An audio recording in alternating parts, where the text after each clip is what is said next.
화장을 했다거나 전날 계속 몇 년 동안 그러면 이미 기본 자격을 상실했습니다. 계약 만료됐다니까 그만하셔도 됩니다. 진짜 축복 같은 메시지를 주는 거야. 산불교 연구소.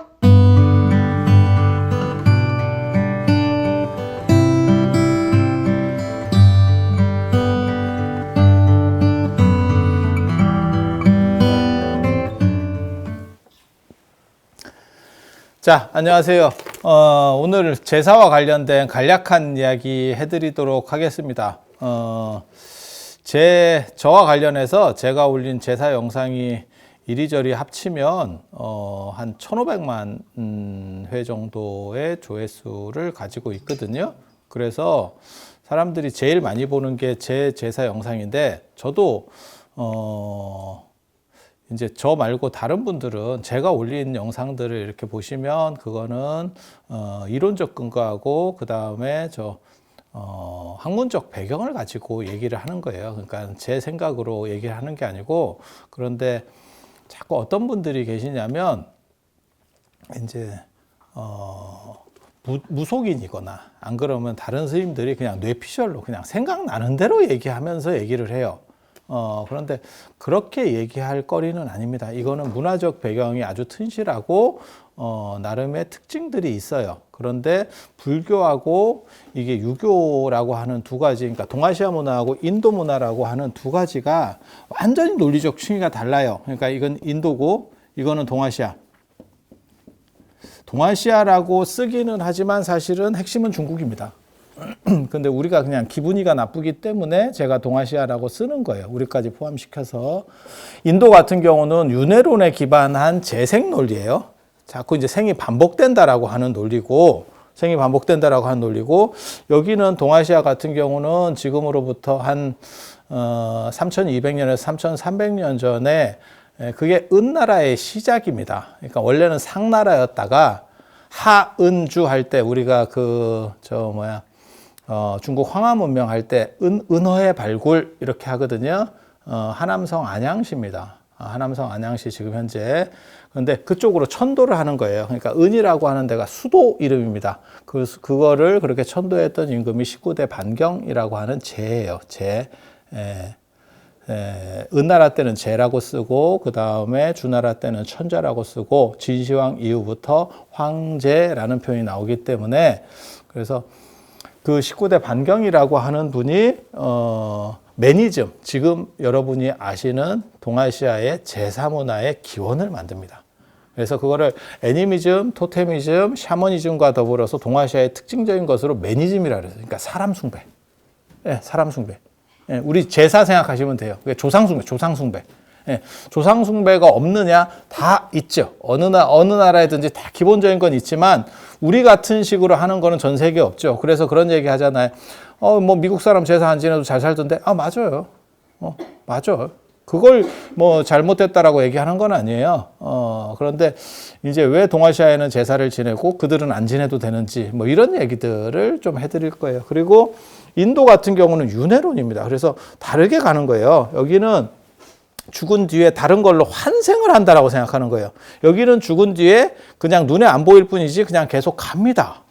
그래서 밥을 공급해 줘야 되고, 그래서 제사의 핵심이 밥이 되는 거고, 이쪽은 환생을 하는 거예요. 근데 문제는 이게 두 가지가 불교가 동아시아로 넘어오면서 섞였다는 거예요. 그래서 사람들이 헷갈려 하기 시작하는 거예요. 그런데 제가 그런 얘기를 해드렸잖아요. 불교에서 말하는 제는 이 바깥제 자를 쓰는 거고, 글자도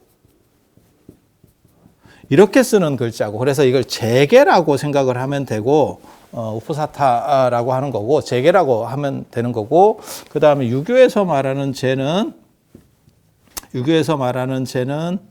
안으로 제자고, 그 다음에 이렇게 쓰는 제자예요. 그래서 완전히 다른 문화 배경을 가지고 다른 방식으로 전해졌는데, 이게 애매하게도 발음이 지금 현대의 우리 발음만 같아요.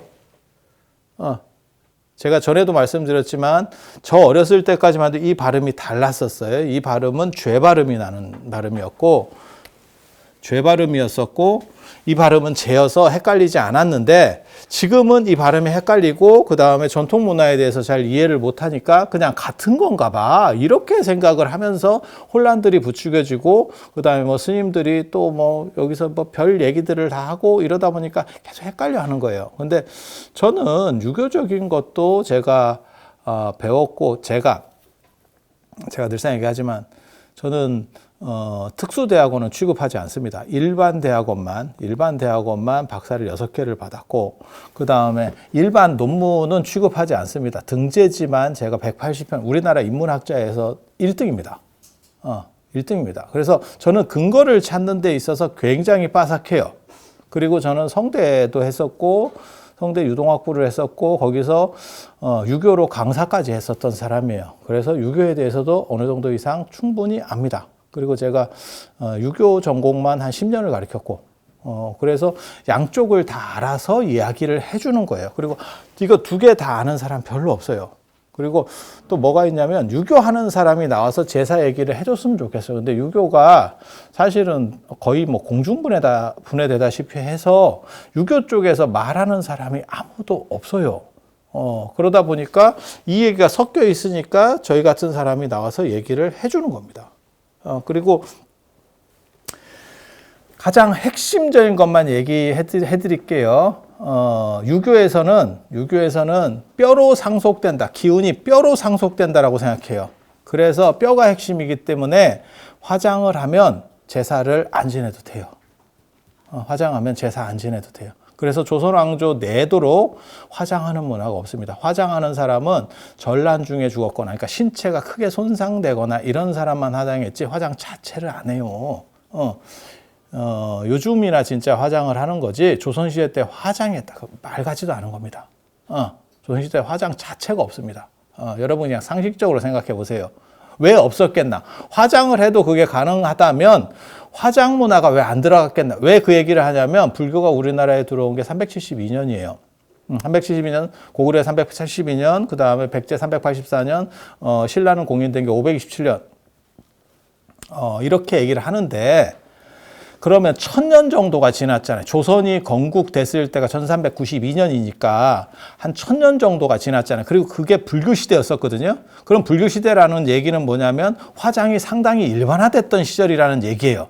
그런데도 유교가 들어왔는데 화장이 완전히 차단되고 새로운 매장 문화로 완전히 바뀌는 거예요. 그러니까 불교 시절에 화장을 안 했겠냐? 화장 많이 했습니다. 문무왕만 화장한 게 아니고요. 저 감산사 거기 아미타불상하고 미륵상이 있는데 그 뒤에 보면 화장을 해서 신라시대 때 흔집가에 뿌렸다 뭐 이런 금성문들이 남아 있어요. 등에 불상 등에. 예, 그게 삼국유사에도 나오는 기록이고 실제로 국립중앙박물관에 보면 3층인지 4층인지 제가 정확하게 모르겠는데 그 불상 전시관 쪽이 따로 있어요. 그쪽에 가면 가장 메인 쪽에 그 감산사 석조상 2구가 같이 세워져 있거든요.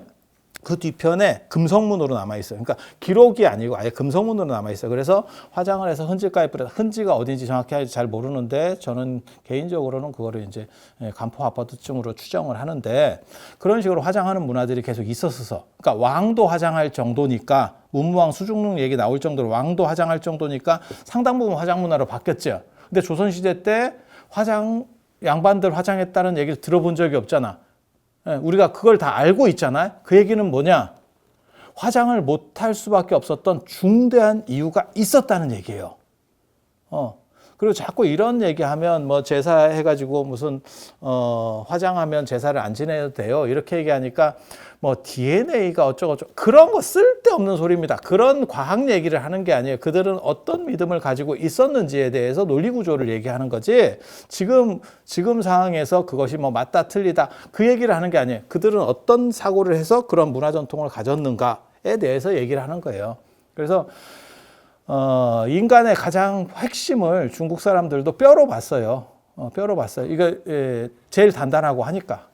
그래서 뼈로 봤고 그 다음에 죽은 뒤에도 그 에너지가 뼈로 후손에게 상속된다고 생각했어요. 그래서 명당은 제가 전에도 그런 얘기를 해드렸어요. 명당은 뼈가 남고 그 다음에 다른 살들이나 이런 것이 사라지는 곳. 미라 같은 거 나오는 데가 가장 흉지 중에 하나입니다. 그러니까 물 나오는 땅, 불 나오는 땅. 물 나오는 땅은 뭐냐면 물로 이렇게 잠기는 땅이 있어요. 사도세자 이전하기 전에 상황을 보면 이전할 때 물로 잠겨 있었다는 얘기가 나오거든요. 그래서 정조가 굉장히 슬퍼하는 대목이 나오는데 그 물에 잠기는 땅, 불 들어 있는 땅은 시체나 뼈가 새카맣게 나옵니다. 새카맣게 나옵니다. 그래서 그런 땅들을 옛날 직관들이 다 알아요. 이렇게 보면. 그러니까 목수가 나무 구분하듯이 다 구분할 수 있습니다. 그래서 그렇게 생각을 하시는데, 그래서 그 미라 나오는 땅도 있어요.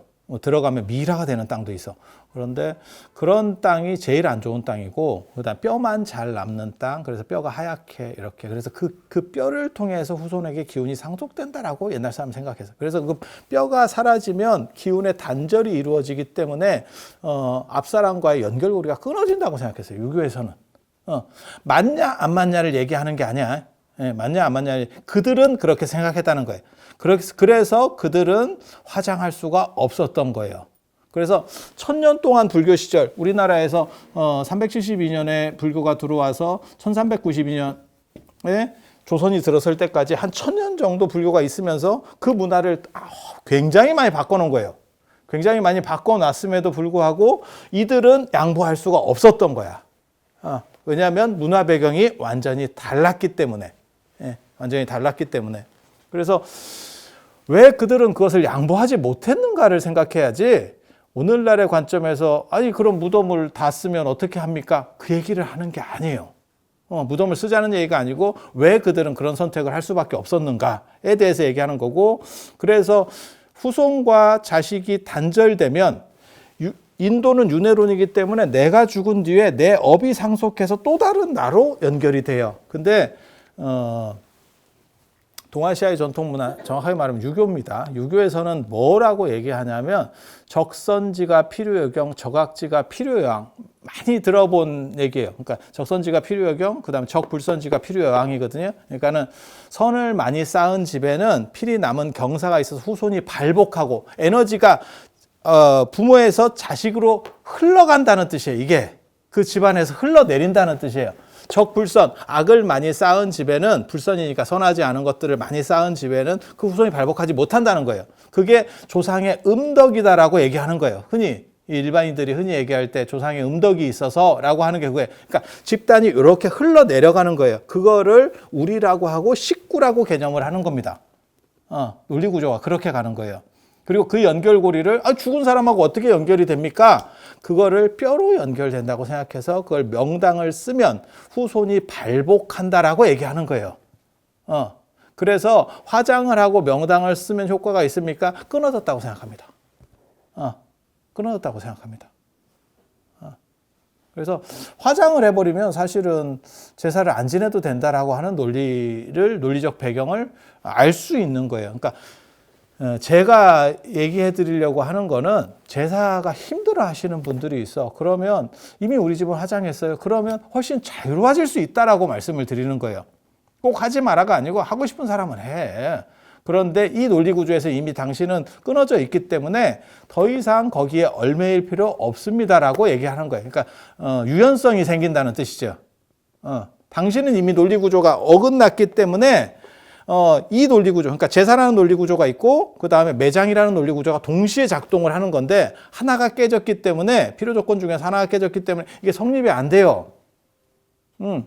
무슨 얘기냐면 컴퓨터도 있어야 되지만 윈도우도 있어야 되거든, 프로그램도 있어야 돼. 근데 하나는 나한테 없어. 그러면 어차피 얘는 못 써. 그 얘기를 하는 거예요. 그러니까 당신이 편한 대로 유연성 있게 그 집안에서 결정을 해서 선택을 하세요. 할 수 있는 여지가 있습니다라고 말씀을 드리는 거예요. 조선시대 같으면 이런 얘기하면 능지처참입니다. 능지처참입니다. 제사는 선택권입니다. 이렇게 얘기하면 거열형이죠. 이게 찢어 죽이는 거예요. 그렇게 되는 거예요. 그래서 그런 정도 생각을 하시면 되고, 그리고 제사 날짜 틀리는 거 제가 계속 얘기를 해드렸거든요. 그래서 제사는 돌아가신 날 지내는 거고 전날 지내는 게 아니다. 그리고 왜 그러냐? 왜 전날 지내면 안 되느냐? 그거는 11시부터 제사는 11시부터 지금은 12시 기준이고 예전에는 11시에 날짜가 바뀌었기 때문에 그래서 11시부터 요 시간에 제사를 지내서 요 시간에 제사를 지내는 바람에 요게 이제 옛날 기준으로는 11시에 날짜가 바뀌니까 요게 만약에 1일이면 이때가 2일이 되는 거죠. 요때부터 2일이 되는 거예요. 그런데 요즘은 여기를 기점으로 해서 날짜가 바뀌니까 요게 전날이다라고 하는 개념을 사람들이 가지게 된 거예요. 그리고 이승만 대통령 때부터 우리가 통금이 되면서 제사를 지내고는 12시 안에 집에 죽었다 깨어나도 올 수가 없고 그다음에 유치장에서 갇혀 있었고 그거는 연세 드신 분들은 다 아시는 얘기예요. 제사 지내고 유치장에 가서 잠깐 있다가 나오고 뭐 이런 상황들이 있었죠. 그게 80년대까지 아마 통금이 해제가 되는 게 아마 80년대일 거예요. 그래서 요거를 앞으로 점점 땡기게 되고 저녁 먹고 빨리 제사를 지내야 된다. 낮 제사라고 하는 개념은 사실은 없습니다. 미안한 얘기인데. 제사는 밤 문화예요. 그러니까 밤에 지내야 되는데 이때 가면 통금 때문에 잡혀가니까 요렇게 땡긴 거죠. 요렇게 땡긴 거죠. 그러면 날짜 경계가 완전히 바뀌게 돼요. 그런데 어차피 요때 지내다 보니까 날짜는 어차피 전날 지내는 게 맞는 거 아니야? 라는 생각들이 생기게 됐고 그래서 전날 지내게 된 거예요. 근데 전날 지내서 우리가 잘못 날짜를 파악해서 지금까지 뭐 10년이든 5년이든 잘못해서 전날 계속 지냈어. 안 지내도 됩니다. 안 지내도 돼. 이미 끝났어. 이미 당신은 경기룰을 어겼어. 이런 상황에서 꼭 하시는 말씀이 뭐가 있냐면 제사는 뜻이 중요하지 절대 그게 뭐 날짜는 조금 바꿔도 됩니다. 뭐 이렇게 말씀하시는 분도 있거든요. 정성이 중요하지 택도 없는 소리고요. 정성 중요한 거 아닙니다. 이거는 약속이에요. 약속. 정해놓은 약속이에요. 그래서 제가 그런 얘기 하잖아요. 뭐 수능 시험을 봤는데 수능 날 안 가고 수능 전날 갔어요. 그냥 미친놈입니다. 비행기 타러 가는데 내가 전날 갔어요. 날리는 거예요. 없어. 그래도 되는 거 아닙니까?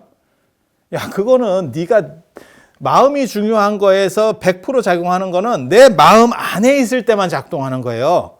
타인과의 관계나 계약적인 부분들이 들어갔을 때는 내 혼자 내 마음대로 변경할 수가 없어. 그러니까 누구랑 약속했는데 내 혼자서 그거 그 시간에 좀 안 맞는 것 같은데 나 저 시간에 갈게.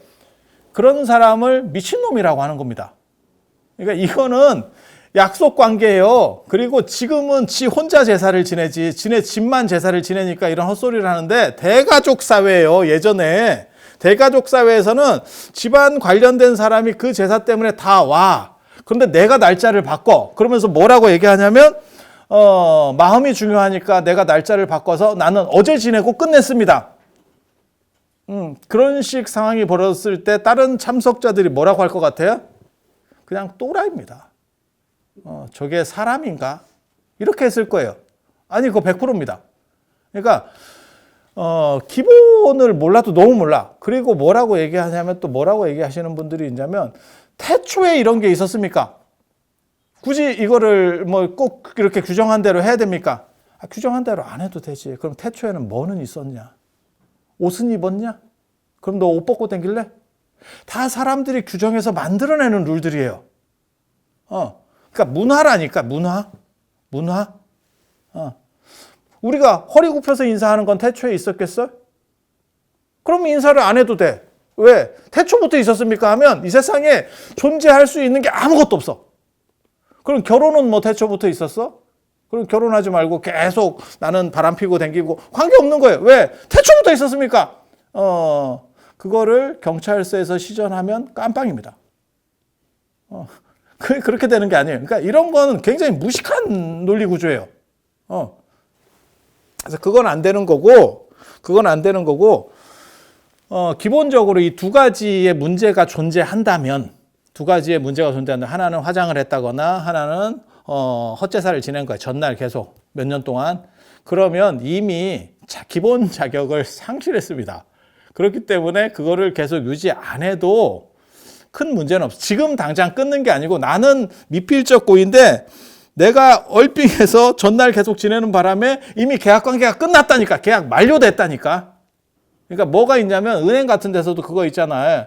대출을 연장하라고 안내 통지서가 와. 근데 내가 바쁘거나 안 그러면 딴짓 하느라고 날짜를 지났어. 그래서 은행에 가면 뭐라고 얘기하냐면 계약이 해지됐습니다. 이렇게 나오는 거예요.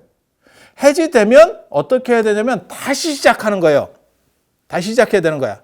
그런데 다시 시작하는 룰이 있느냐? 정확하게 없습니다. 제사에. 왜? 옛날에는 그렇게 해지라는 개념 자체가 있을 거라는 생각을 못 해. 조선시대 때 어떤 놈이 제사 날짜를 잘못 맞춰가지고 이렇게 헛짓을 하고 있었을 거야 라는 생각 자체가 없습니다. 그러니까 그런 조항 자체를 만들어 놓지 못했어. 그 얘기는 뭐냐면 해지된 거 그만하셔도 됩니다. 이게 지금 축복 같은 메시지를 주는 거예요. 진짜 축복 같은 메시지를 주는 거야. 근데 이런 얘기를 또 하니까 내가 미치겠어. 스님들 중에 또 어떤 사람들이 있냐면 절에서 제사도 하고 기제사도 하고 뭐 49제도 지내고 하는데 그런 식으로 얘기를 해놓으면 사람들이 하느냐. 말 같지도 않은 겁니다. 이게 절에서 하는 거는 제라니까. 49제, 천도제 이렇게 하는 거고 그래서 낮에 해도 괜찮은 거예요. 이거는 반문화예요. 반문화.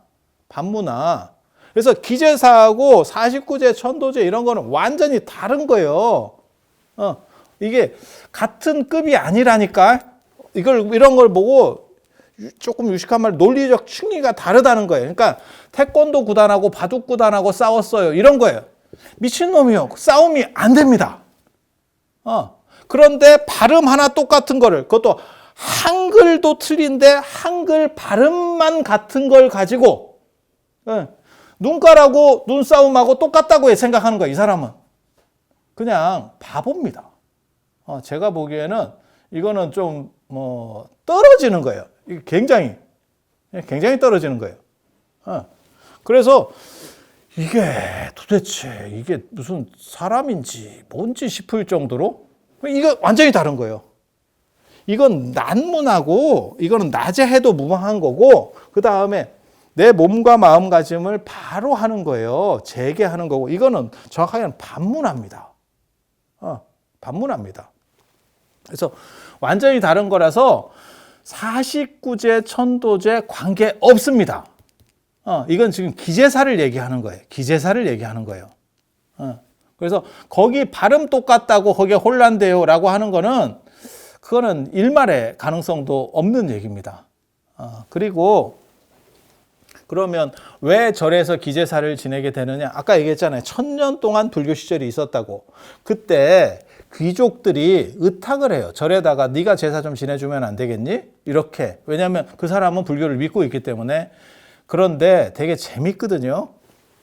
이게 이제 이원론하고 이원론 때문에 발생하는 문제인데 인도는 이원론이에요. 인도 문화는 인도하고 유럽까지는 이원론이에요. 두 개의 세계가 있는 거예요. 그러니까 죽은 사람은 죽은 뒤에 이 세계를 벗어나서 이 세계의 저 세계거든요. 이거를 찬 피안이라고 합니다. 이렇게. 그래서 두 개의 세계가 있다라고 보면 돼. 이거는 어떤 때는 깨달은 세계, 그 다음에 매트릭스의 세계 이렇게 할 때도 있고 어떤 때는 지금 이승, 그 다음에 저승으로 할 때도 있어요. 두 개의 세계는 이게 뚜렷해요. 그래서 사후세계론이 발전했다라고 하는 거예요. 인도는. 그래서 죽은 뒤에 윤회를 해서 저 세계로 넘어가. 피안으로 가는 건 아니고 저 세계로 넘어가. 다른 세계로 또 넘어가. 그래서 경기를 시작하는 거예요. 그 중간 단계가 49일입니다. 그 넘어가는. 그러니까 내가 예를 들어서 프랑스를 가 하면 그 프랑스에 가는 기간이 49일이 걸리는 거야. 짧게도 걸립니다. 최장 49일이야. 최장 49일이고 내가 예를 들어 중국에 가. 그러면 1시간만 해도 갈 수도 있는 거겠지. 아니 거리에 따라서 비행기를 타고 가든 뭐 배를 타고 가든 상황에 따라 다르겠지만 최장 49일이고 그 안에 해결될 수도 있어요. 그렇게 얘기하는 거고 동아시아는 이원론이에요. 그래서 죽은 뒤에 사후 세계가 없어. 그러니까 이 세계에 존재해야 되는 거고 귀신들은 그냥 우리랑 같이 있는 거예요. 눈에 안 보일 뿐이에요. 그래서 밥을 주는 문화라니까. 그래서 여기 보면 이 제자가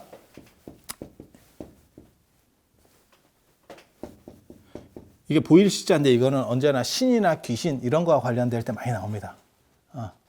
그래서 요건 6달월이고 고기예요, 고기. 고기를 부수로 쓸 때 이거 육달월이라고 그러는 거예요. 이건 달월이 아니고 고기 육자예요. 고기를 또 넣고 많이 넣고 그러면 제상이 차려진 거고 고기 반찬이에요. 우리가 얘기하는 고기 반찬 이렇게 해서 그 다음에 돌아가신 분이 와가지고 이렇게 보면서 이게 보일 시자거든요. 보면서 이렇게 향을 맡아서 냄새를 맡으면서 쉽게 말해서 제사가 이루어지는 거예요. 왜? 죽은 뒤에도 그 영혼이 갈 데가 없기 때문에 우리 주변에 머무르고 그런 걸 보고 사당이라고 하는 거예요. 사당, 제실 뭐 이런 거. 그래서 이제 그렇게 그런 죽음의 공간 속에 머무르게 되는 거고 사후 세계가 아니야. 우리가 규정한 또 다른 죽음의 공간 속에 있는 거야. 그리고 그래서 제가 그 얘기 하잖아요. 그거는 이제 잘 사는 집에는 옛날에 그랬고 못 사는 집에는 그냥 위패에다가 놓으신 거죠. 그래서 위패가 집 모양으로 되어 있다고. 원룸 구조라고 자세히 보면. 그런데 진짜 좋은 집에 제실이 있는 사당이 있는 집에 위패는 집 모양 아닙니다. 그냥 케이스를 뚜껑을 이렇게 여는 방식으로 되어 있습니다. 집 모양이 아닙니다. 왜? 그건 집 속에 있잖아.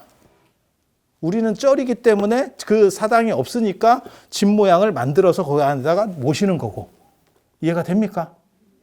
그러니까 다 이게 논리 구조들이 있다니까. 여기에 논리 구조들이 다 작동하는 논리 구조들이 있어요. 그냥 뇌피셜로 막 떠들어 제끼는 게 아니야. 그래서 뭐 음식을 주는 거고 처음 돌아가셨을 때는 그쪽 세계에 적응이 안 돼서 계속 새끼를 다 드리는 거고 그 다음에 돌아가신 지 좀 오래되면 저쪽에 적응을 해서 이제 기제사 정도를 지내드리는 거고 그래서 여기에서 핵심은 아무튼 고기라는 거예요. 그런데 1000년 동안의 불교 시절에 귀족들이 사찰에다가 제사를 의뢰를 했다고. 그리고 원찰 같은 거 있는 집들이 있어요. 그러니까는 내가 절을 하나 만드는 거야. 내가 굉장히 부자인데 김대성이라고 생각해봐. 그러면 내가 불국사를 하나 지었어. 그러면 우리 집 제사 내가 거기다 다 할 테니까 스님들이 좀 지내주세요. 그런데 무슨 문제가 생기냐면 절에서 고기를 못 쓰는 거야. 이게 고기가 메인이거든요. 근데 고기를 못 쓰는 거야. 그래서 나오는 게 소제라고 하는 게 있습니다. 제사에 두 가지가 있어. 소제.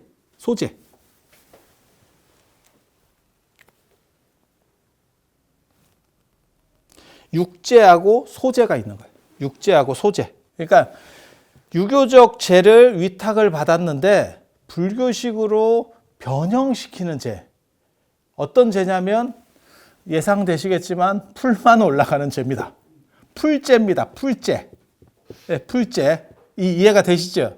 그러니까 이 제사에서의 핵심은 사실은 고기인데 고기를 다 날리고 풀만 깐 제. 풀만 깐 제가 되는 거예요. 이게 되게 재밌어요. 지금도 절에서 제사를 지내달라고 위탁을 하면 풀제가 됩니다. 그게 소제야. 그러니까 위탁은 받았지만 우리 거는 바꾸고 싶지 않고 그들 거는 해줘야 되고 이거의 적절점을 찾은 거지. 이런 게 두 가지가 있습니다. 하나 더 있습니다. 요 고기 문제 말고 하나가 뭐냐면 술의 문제예요. 술의 문제. 그래서 술 대신에 차를 쓰는 문화가 나오는 거예요. 그리고 요즘도 절에서 뭐 기제사하고 이런 거 할 때 차 올려드려. 너무 귀찮아가지고 맹물하는 분들이 있어요. 그냥 차 좀 우려드려. 근데 이거는 그러니까 차팀이 있고 술팀이 있는 거예요. 차팀이 있고 술팀이. 왜 이걸 강조하냐면 나중에 설하고 추석은 차례이기 때문에 그래요. 주례가 아니고 차례예요. 그 얘기는 뭐냐? 불교적 영향이 훨씬 강하구나.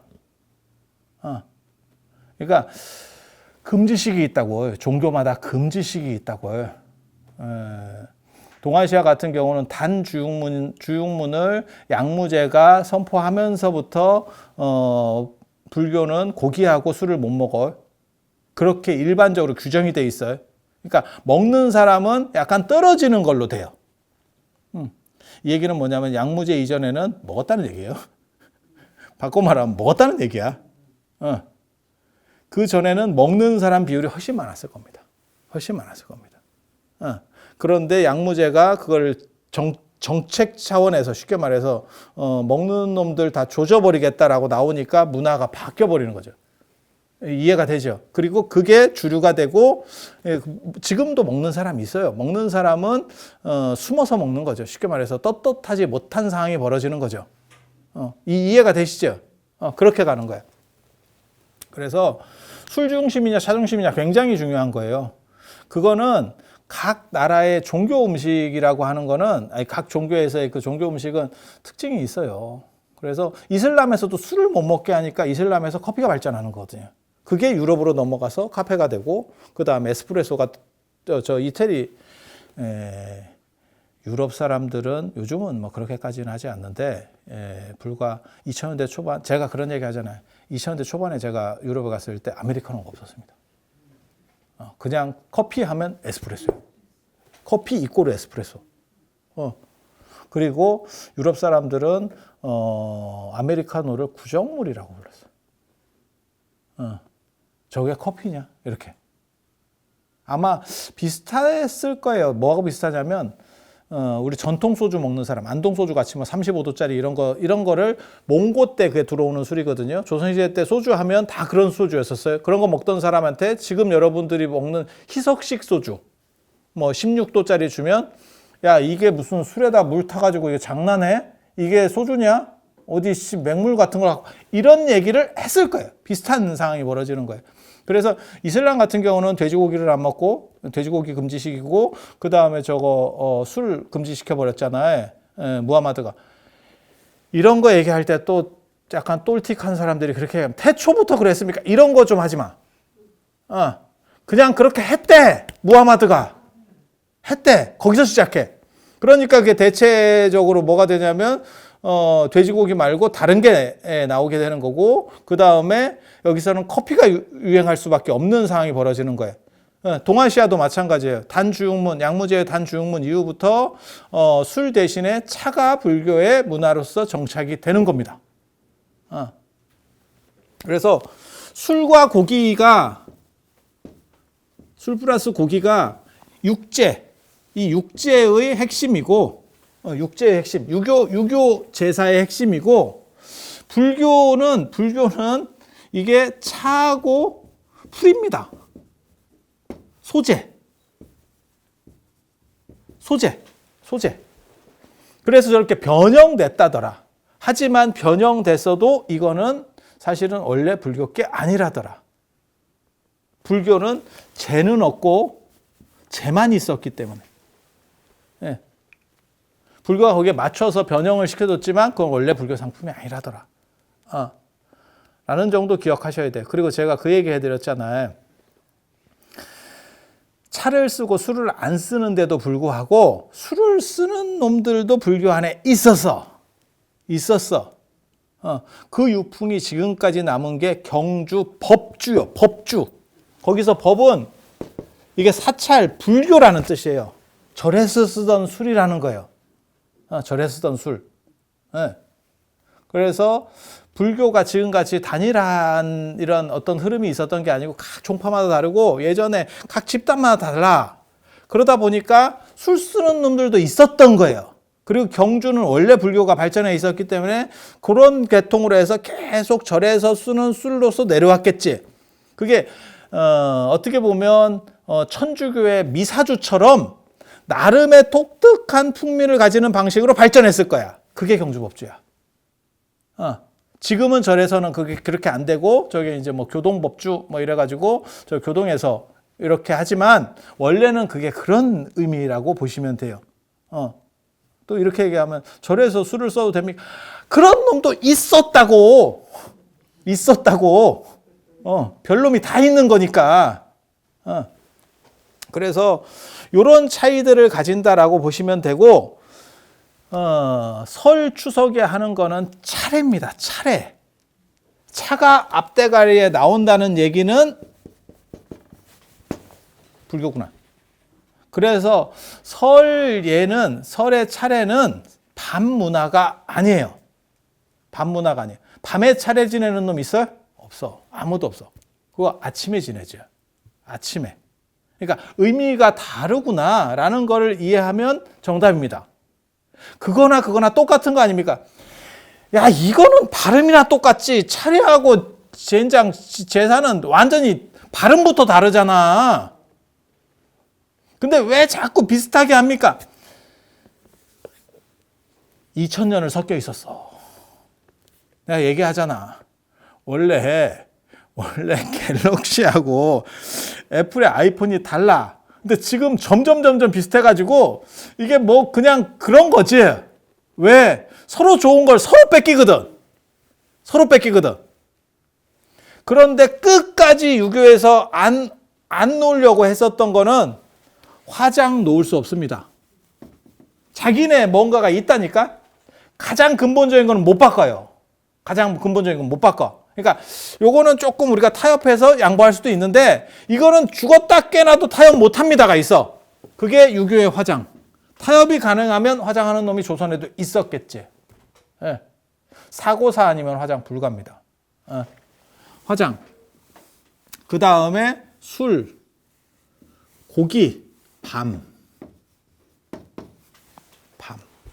신새벽. 밤. 그리고 유교에서 저 밤문화 때문에 우리가 귀신들이 자정에 출몰한다라는 식으로 자꾸 얘기가 나오는 거예요. 예. 그렇게. 왜? 제사를 그때쯤에 지내거든. 실제로는 11시쯤부터 지내서 12시까지 제사가 가요. 그래서 그때쯤에 자꾸 우리 예전에 전설호강 같은 데 보면 자정에 뭐 어쩌고, 자정이라고 하는 것만 자시의 정, 중앙이라는 뜻이거든요. 그 12시거든요. 정오도 마찬가지인 거지. 오시, 남쪽. 그러니까 옛날에는 24시간이니까 이렇게 하면 그게 오가 남이 돼. 그래서 좌우축선으로 라고 하는 표현이 나오는 거고. 그래서 정오 하면 낮 12시가 되는 거죠. 지금 개념에서는 이렇게 말을 해줘도 말귀를 또 못 알아듣고 댓글을 다는 분들이 내가 진짜 억장이 무너진다. 내가 진짜 억장이 무너져. 그런 거 보면 도대체 어느 정도까지 설명을 해줘야 이게 이해가 될까? 나도 쉽지 않아. 그리고 이게 2000년 동안 섞여 있었잖아.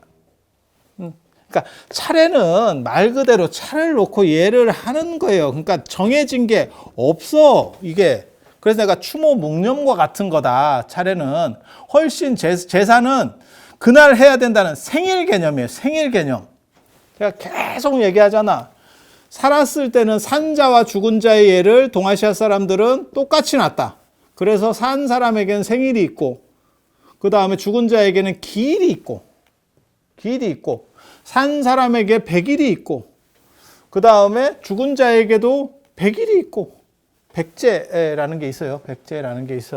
그 다음에 여기 지나서 1년이 있고, 그 다음에 3년이 있고, 여기도 돌이 있고, 그 다음에 요 3살이라고 하는 개념이 있다. 3살이 뭐 별거냐라고 했을 때 논어에 나온다 그랬잖아. 왜 3년상을 통규로, 천하의 통규로 잡느냐? 그 부분을 공자가 분명하게 얘기하거든요. 그것은 애가 태어났을 때 한 3년 정도 부모에게 보살핌을 받아야만 어느 정도 안정돼서 사랑구실을 하기 때문에 그 은혜에 보답한다는 의미로서의 3년상을 한다. 그리고 거기서 3년이라는 개념은 만 3년이 아니고 햇수 3년이다. 그래서 우리가 지금도 3일장 하면 날 3일이지 만 3일이 아니다.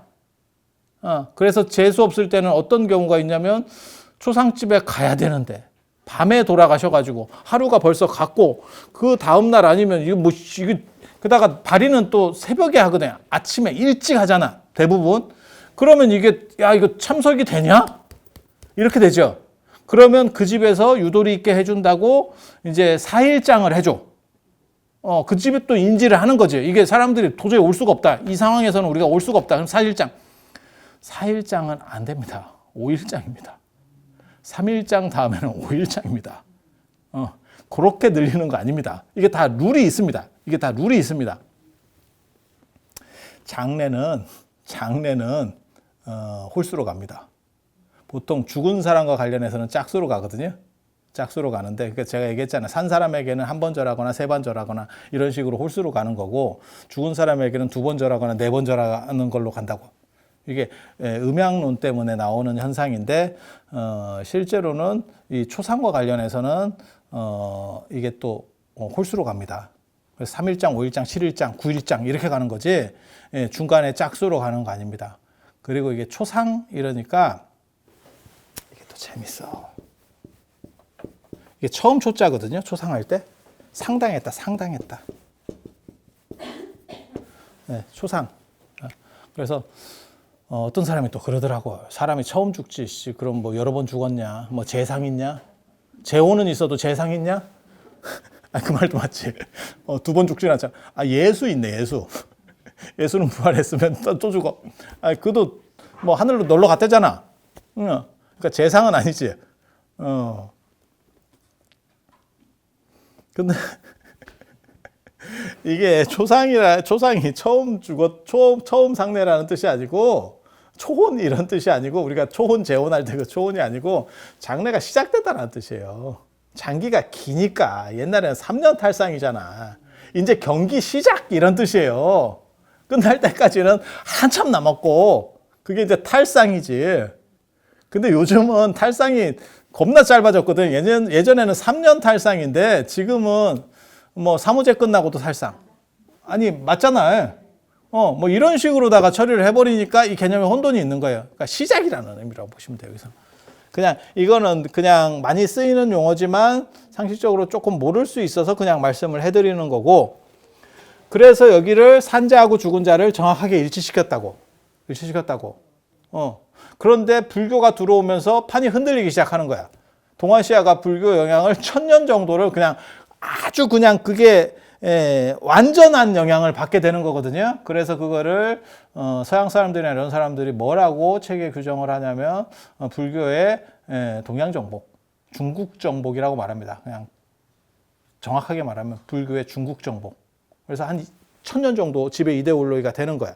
그 과정에서 많은 섞임이 있겠지. 근데 한쪽은 49일만 하고 땡을 하는데 이 49일도 인도 전통 전체가 한 것 같지는 않고 서북인도 쪽에서 했어요. 서북인도 쪽에서. 서로 일체 유부. 그러니까 인도로 얘기하면 이쪽 지방 문화라고 저게. 그래서 서로 일체 유부 쪽에서 한 건데 요 49일로 땡인데 여기는 3년을 가잖아. 그러니까 아구가 안 맞아요. 서로 논리적 추이가 다르니까.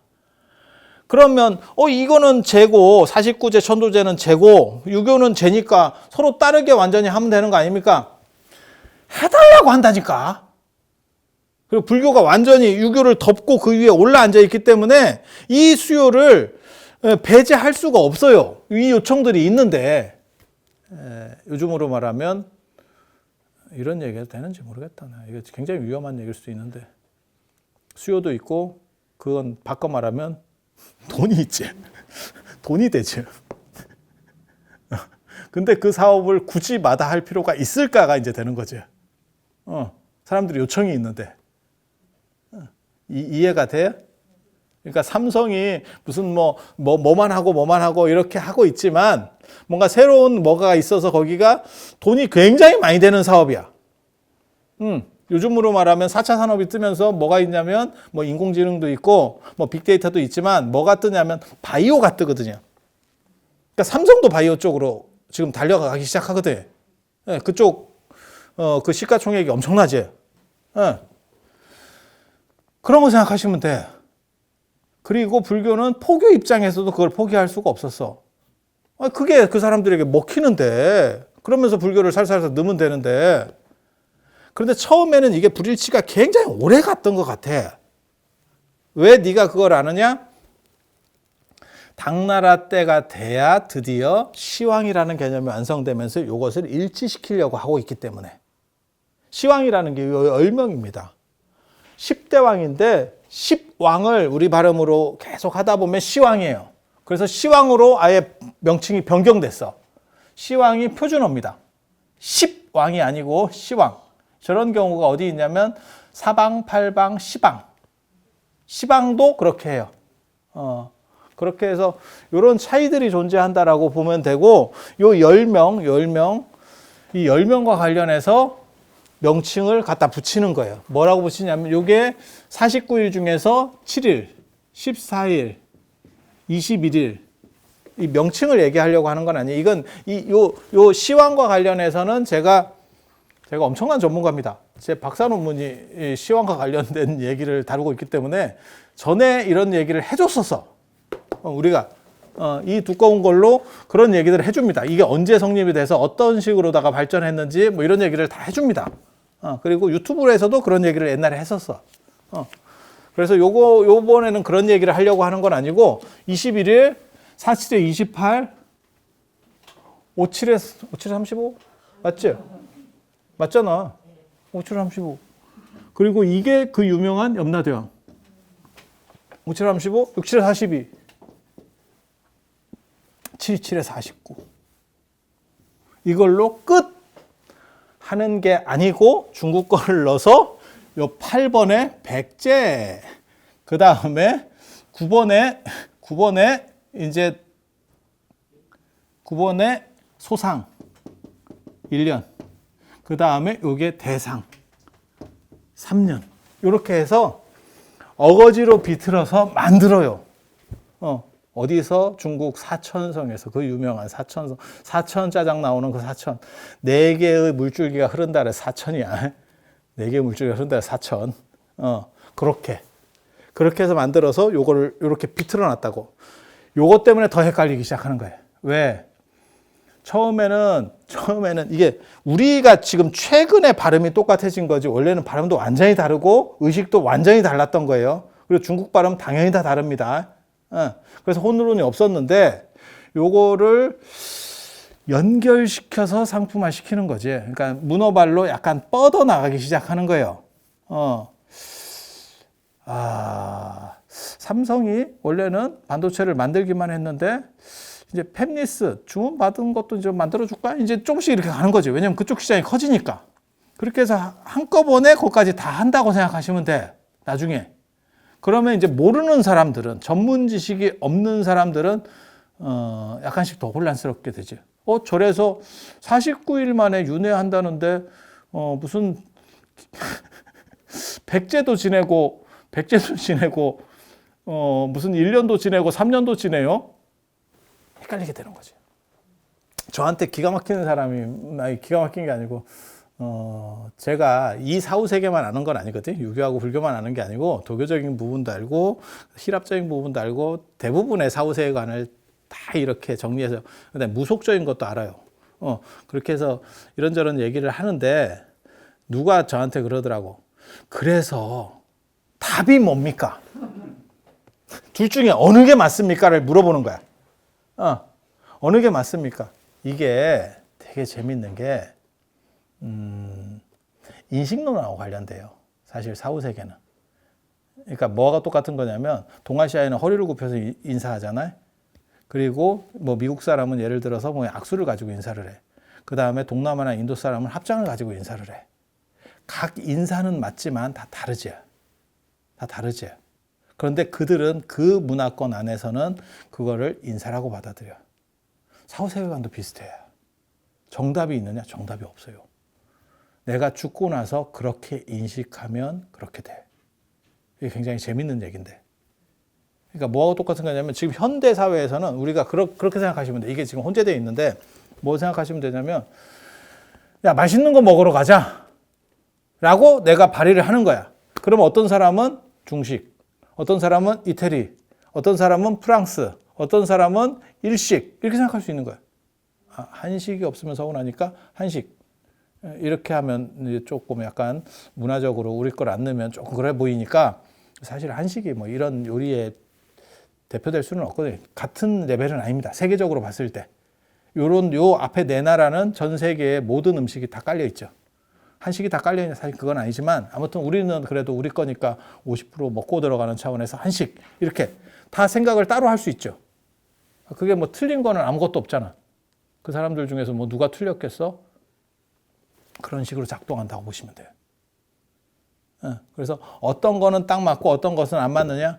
그렇게 안 돼요. 그래서 이게 인식론적으로 작용합니다. 인식론적으로 작동을 해요. 그런데 중요한 거는 나는 다 알고 있다는 거. 그래서 우리는 다 알고 있기 때문에 뭐가 있느냐? 죽은 뒤에 어떤 상황을 만나더라도 처리가 가능해. 뭐가 똑같은 거냐면 원래 그 아주 전문적인 셰프 말고 약간 이렇게 약간 중급 정도 되는 사람 중에서 요리 다 하는 놈 있다. 그러니까는 뭐 예를 들어서 이연복 같이 그냥 중국 음식만 하시는 분도 있어. 그런데 그거 말고 약간 퓨전 비슷하게 하면서 이태리 음식, 이태리 음식 가능해. 야, 초밥, 내가 초밥도 하잖아. 이렇게 초밥 가능하고, 야, 중식 가능하냐? 내가 중식. 어느 정도 이상은 다 뽑아내. 최상급을 뽑아내느냐? 그거는 좀 쉽지는 않고, 우리입니다. 그래서 이게 좀 장사가 잘 안 되나 싶기도 하고, 원래 그렇게 메뉴 많은 집이 장사들이 잘 안 되더라고. 아주 강력한 메뉴가 하나 딱 있는 집이 되지. 우리도 그런 거 있잖아. 음식점에 들어갔는데 메뉴판이 꽉 차 있어. 그러면 이게 제대로 하나, 식자재는 돌아가나 이 생각이 딱 들거든. 아니, 뭔 뜻인지 아시겠지? 우린 다 알아. 우린 다 알아. 그래서 그런 정도 생각을 하시면 돼. 그래서 요거를 비교해서 이야기를 해줄 수 있는 거예요. 나중에 제가 또 다른 시간에 동아시아의 사후 세계관에 대해서 얘기를 할게요. 이게 굉장히 재밌는 부분인데, 삼온칠백, 혼비백산 이렇게 어떻게 귀신은 어느 시점까지 존재하느냐. 그리고 한 가지 더 말씀드리면, 마지막으로 정리해드리면, 세 가지 오늘 말씀을 드렸어요. 가장 중요한 거 뭐냐면 화장하면 제사는 필수가 아니다. 이미 계약 관계가 끊어졌다. 그 다음에 전날 제사를 지내서 날짜를 잘못 맞췄으면 이것도 이미 계약 관계가 끊어졌다. 그러니까 이거는 뜻대로 그 집안의 형편에 맞게 뜻대로 판단하면 된다. 그리고 원래는 한 가지 더 말씀드리려고 했었는데 그거는 뭐냐면 제사의 대수를 좀 줄일 수 있습니까? 4대 봉사 힘드니까 몇 대로 이렇게 줄일 수 있습니까? 그거는 제가 지난 영상에서도 말씀을 드렸었지만 그거는 조선 초기 자료나 이런 거에서 다 관계가 없습니다. 조선 후기에 쉽게 말해 예학시대 때 주자 가래가 유행하면서 지금의 4대 봉사 룰이라고 하는 게 만들어지게 된 거고 정착한 거고 그게 얼마 안 됐어요. 그래서 그전에는 없었고 그 주자 가래라는 책도 주자가 썼는지에 대해서 의심이 가는 책이에요. 그냥 학문적으로만 얘기하면. 기가 막힌 얘기가 있어. 주자 가래라는 책을 썼는데 가래예요, 가래. 지가 주자 가래라고 썼겠어. 그냥 가래를 썼는데 그거를 어떤 놈이 빌려갔대. 제가 한번 읽어보면 안 돼요? 그걸 빌려갔는데 주자가 죽은 뒤에 갖고 왔대. 이게 애매하지. 이 자식이 손을 댔는지 안 그러면 빌려갔다고 주장을 하는 건지 뭐하고 똑같은 거냐면 사람이 죽고 나면 그 사람 죽은 사람이 돈 빌려줬다는 놈은 없고 돈 받으러 오는 놈밖에 없거든. 내가 그 사람한테 빌려줬다 이렇게만 있지 내가 그 사람한테 꿨다 없어져. 그래서 이거를 도대체 어디까지 믿어야 되느냐 라는 사건이 지금 현재도 존재하고 있고 그게 유교 안에서 아직까지도 해결이 안 난 문제예요. 그래서 주자 가래를 전부 주자의 친설로 봐야 되느냐. 근데 조선의 쩌리들은 유학자들은 그거를 금과 옥조로 여겼지. 왜냐하면 문헌 비판이라고 하는 개념이 그 당시에는 없었기 때문에 문헌 비판을 그 당시에 그게 주자 겁니까라고 하면 정부 차원에서 사약이 내립니다. 사문난적으로 몰려가지고 사약을 내려버립니다. 그래서 말을 못했어요. 이제는 말할 수 있다. 이제는 말할 수 있다.가 되는 거고. 그래서 그게 이제 주자 가래의 그 기준도 합리적인 거냐에 대해서도 그 유교 안에서 다 틀립니다. 그렇기 때문에 그것도 줄여도 되고 또 한 가지 끝으로 말씀드리고 싶은 거는 차례는 제사 쪽하고 달라요, 계열이. 이거는 진짜 불교 쪽이라니까. 그래서 이거는 유연성이 훨씬 더 큽니다. 그래서 외국 가서 해도 됩니까? 오케이. 관계없습니다. 그건 추모입니다. 귀신이 와서 지금 나를 뭘 한다라는 개념보다 내가 부모님을 생각하는 거예요. 그러니까 예를 들면 그런 거 생각하시면 돼요. 부모님 제삿날에는 부모님을 생각하는 거지만 내 생일이야. 그런데도 갑자기 어머니가 생각나. 돌아가시는 부모님이 가능한 얘기잖아. 그런 게 일종의 차례. 그러니까 그거는 그분하고 계약 관계가 아니야. 내 혼자 안에서의 추모야. 그러니까 현충일 생각하시면 된다니까. 현충일이 차례라고 생각하시면 돼. 지금은 그런 게 없는데 예전에 현충이라 하면 막 전국적으로 묵념도 하고 이랬었는데 그런 식으로 해서 우리가 현충원에 가거나 아니면 현충일이 돼가지고 그래 순국선원들에 생각을 해. 제사 아니잖아. 그분들이 그걸 알 것 같아? 귀신이 있다라고 가정하고도 모르겠지. 모르겠지. 그런 점을 생각하시면 돼. 그래서 이거는 유연성이 훨씬 있는 거야. 우리가 현충일을 6월 6일이 아니고 10월 10일로 바꿨어요. 관계없어요. 그건 아무 문제가 없어. 그래서 저 차례는 만약에 예를 들어서 내가 부모님을 추모하고 싶어. 그러면 부모님 결혼기념일 관계없어요. 이게 관계없어. 그래서 그런 룰이야. 그래서 외국 가서 해도 돼. 제가 한 가지만 얘기하잖아요. 차례가 그러니까 쉽게 말해서 추석, 설이 대표적인데 이 안에도 아무렇게나 해도 돼. 아무 때나 해도 돼. 저 차례는 그냥 생각하는 거니까. 내가 정성을 표하는 거야. 그 사람에 대해서 고마움을 표하는 거고. 그리고 형식이 뚜렷하게 있는 많이 생각해도 됩니다. 그 가족들 잘 안 먹는 음식 안 올려도 됩니다. 그냥 편하게 하시면 돼. 프리하게. 그리고 추석, 설은 날짜를 맞춰야 돼. 이거는 날짜가 박혀 있잖아. 그래서 제가 얘기하잖아. 외국 가서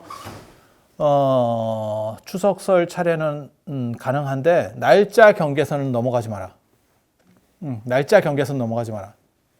그거는 이 날짜에 맞춰져 있는 초점이 있기 때문에 그러면 이게 문제가 생길 수 있다. 라는 정도 이해하시면 돼요.